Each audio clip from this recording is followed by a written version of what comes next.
At the beginning of the story, a real estate lawyer named Caitlyn is meeting a woman named Polly. Polly explains that she used to take care of children for a family, but when that family moved away, her financial situation became difficult. Things got even worse when her landlord suddenly increased the rent. Hearing this, Caitlyn assures her that she will talk to the landlord about the issue. During the conversation, Polly notices that Caitlyn is pregnant and asks why she is still working in that condition. Caitlyn simply smiles and says that she can handle everything. After the meeting, Caitlyn walks to her car and is talking to a colleague on the phone when she suddenly starts experiencing pain.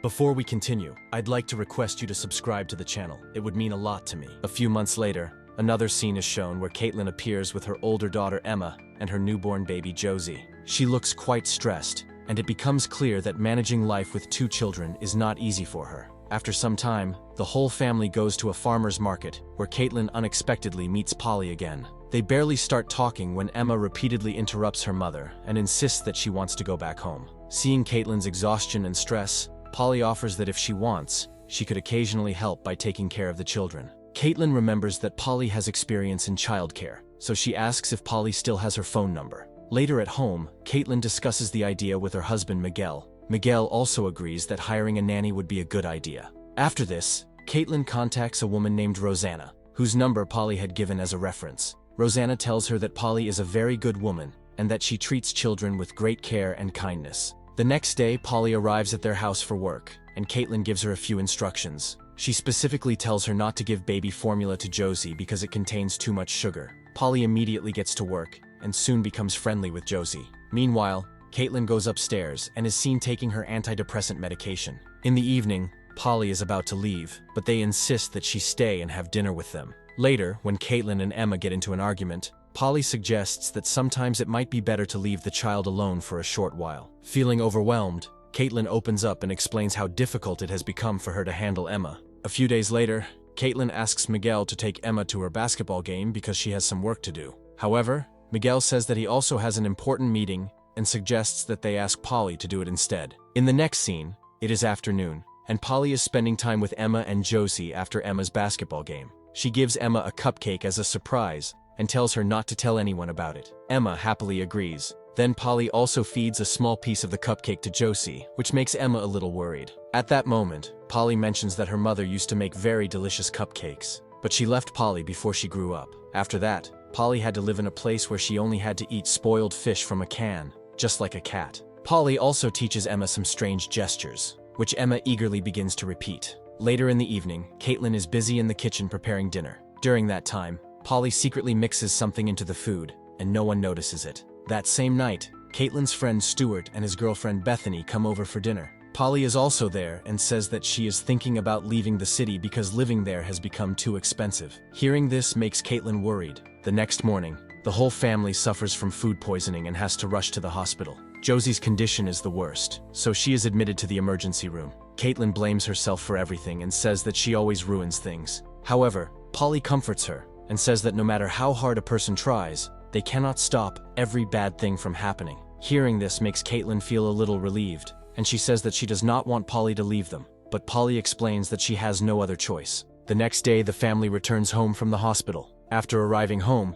Caitlyn tells her husband Miguel that she wants Polly to move in with them. From the next day, Polly starts living in their house. Caitlyn gives her a small guest room that has the necessary things. After that, everyone leaves the house, and Polly and Josie are left alone at home. Polly begins looking around the house. Meanwhile, Josie starts crying loudly, but Polly does not pick her up. One evening, Caitlyn finds an empty can of baby formula in the trash, which makes her angry. She stops Emma and Polly while they are playing and asks Polly about it. Polly explains that she was giving the formula to Josie because the baby was having difficulty drinking her mother's milk. Caitlyn reminds her that they had already talked about avoiding sugary things. Polly apologizes and says that she forgot about it. But before Caitlyn can say anything more, Emma angrily tells her not to disturb their game. That same night, Caitlyn returns home after jogging. She sees Miguel sitting and laughing with Polly and a new girl. Polly introduces the girl as her friend Amelia. Caitlyn finds their behavior a bit strange, but she does not say anything. The next day, Caitlyn starts feeling very anxious and uneasy.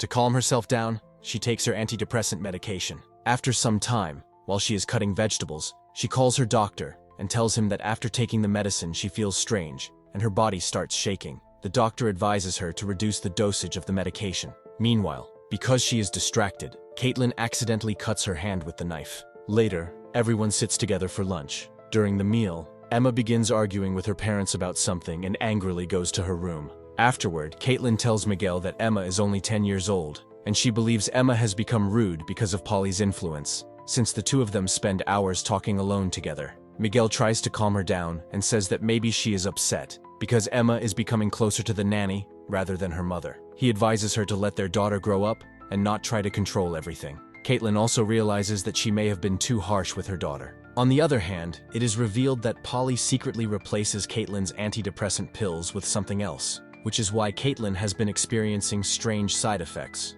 After this, the scene shifts to New Year's Eve, where the whole family is watching fireworks and enjoying their time together. Later, when they return home, Caitlyn and Polly are in the kitchen when Emma suddenly screams loudly. Caitlyn runs to her room and discovers that Emma has lit fireworks inside her bedroom. Angrily, Caitlyn asks Emma who gave her the fireworks. It turns out that the fireworks were given to her by Polly. Polly apologizes and says she had no idea that Emma would light them inside her room. However, Caitlyn believes that Polly did it intentionally. At this point, Caitlyn loses her patience and angrily throws Polly out of the house, even though Emma repeatedly insists that the nanny is not at fault. That same night, Caitlyn talks to her husband Miguel about the situation. Miguel defends Polly and says that what happened was simply a mistake. Instead, he expresses concern that Caitlyn's mental condition might be getting worse again. After thinking for a while, Caitlyn realizes that Miguel might be right. She then asks him if he knows where Polly went. On the other side, Polly is shown in a motel room. She appears extremely angry and frustrated,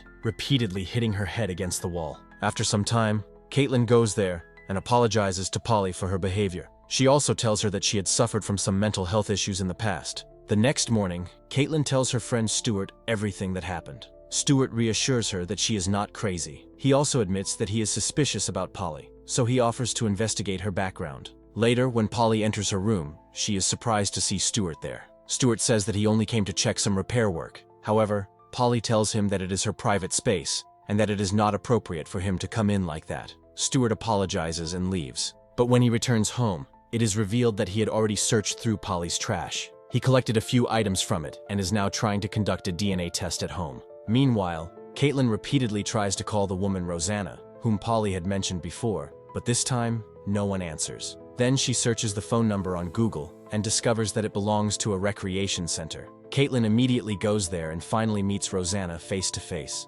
Caitlyn tells her that she wants to talk about Polly because several dangerous incidents have happened with her children. But instead, Rosanna becomes worried about Polly and asks Caitlyn if she has started taking drugs again. During this conversation, a shocking secret is revealed. Rosanna explains that she met Polly in a rehabilitation program. At that time, Polly was living in her car and her boyfriend used to abuse her. Even more surprisingly, Polly had never actually worked as a nanny. Rosanna had simply lied and given her a reference to help her. Hearing this, Caitlyn becomes convinced that Polly is not a good person. She angrily accuses Rosanna of lying and putting her children in danger, then storms out of the place. On the other hand, Stuart discovers some important information about Polly. He leaves Caitlyn a message asking her to call him back immediately. He also prints out a newspaper article describing a house fire in which 3 members of a family were killed, while only their daughter survived. Meanwhile, Caitlyn returns home and tells Miguel that Polly had been lying to her and that the reference she gave was fake. However, Miguel has grown tired of Caitlyn's anxious behavior. Angrily, he tells her that instead of running after some woman, she should have been feeding their hungry child. At the same time, Polly goes to see Stuart. Stuart says that he called her there to apologize. They sit down and start talking, and during the conversation, Stuart reveals a big secret. He says that he knows Polly's real name is Rebecca, and that she grew up in San Bernardino. Even more surprising, Caitlyn also grew up there, and her real name used to be Jennifer. Then a terrifying truth begins to come to light. Years earlier, Polly's parents and her little sister died when their house caught fire, and it turns out that the fire was started by none other than Caitlyn. Stuart assumes that something must have happened in Caitlyn's past that forced her to start the fire. However, Polly refuses to accept that explanation. She says that because of Caitlyn, her entire life was destroyed. After the incident, Caitlyn simply changed her name and left the city to start a new life somewhere else. After hearing Stuart's theory, Polly asks him whether he has told Caitlyn about this truth. Stuart replies that he has not, because he wanted to speak with her first. At that moment, Polly says that she needs to use the bathroom, so Stuart shows her the way. A little while later, Stuart talks to her from outside and tries to convince her to forgive Caitlyn. But suddenly, Polly comes from behind and attacks him. She quickly begins gathering the evidence around the room. At that moment, Stuart regains consciousness and tries to call 911, but Polly notices him. She then brutally attacks him again until his face is badly injured. Soon afterward, Caitlyn receives a phone call informing her that someone has broken into Stuart's house and attacked him. Shocked, she immediately rushes to the hospital. When she arrives, she tells a police officer that Stuart had been investigating their nanny. She suspects that the nanny might be involved in the attack. However, the police officer ignores her and tells her not to teach him how to do his job. The next morning, when Caitlyn returns home, she is shocked. She sees that her family is having breakfast, and Polly is sitting with them. Seeing this makes her furious. She immediately orders Polly to leave the house and goes to her room to start packing Polly's belongings. Miguel tries to stop her, but at that moment Caitlyn sees Polly hugging Emma. This makes her even angrier, and she attacks Polly. During the chaos, Caitlyn accidentally hits Emma, causing her nose to start bleeding. Miguel and Polly immediately rush to help Emma, while Caitlyn breaks down in deep regret and begins crying. In the next scene, Caitlyn is in a hotel talking to her lawyer. The lawyer tells her that legally, she could even be punished by being kept away from her children. A week passes after the incident. Stuart has now died, and Polly is still taking care of the children. A little later, Caitlyn begins taking her medication, but suddenly she notices that the number printed on the pill has been rubbed off. She immediately searches it on Google and is shocked to discover that it is actually methamphetamine, a dangerous drug. Someone has replaced her real medicine. After this, Caitlyn goes to watch Emma's basketball game.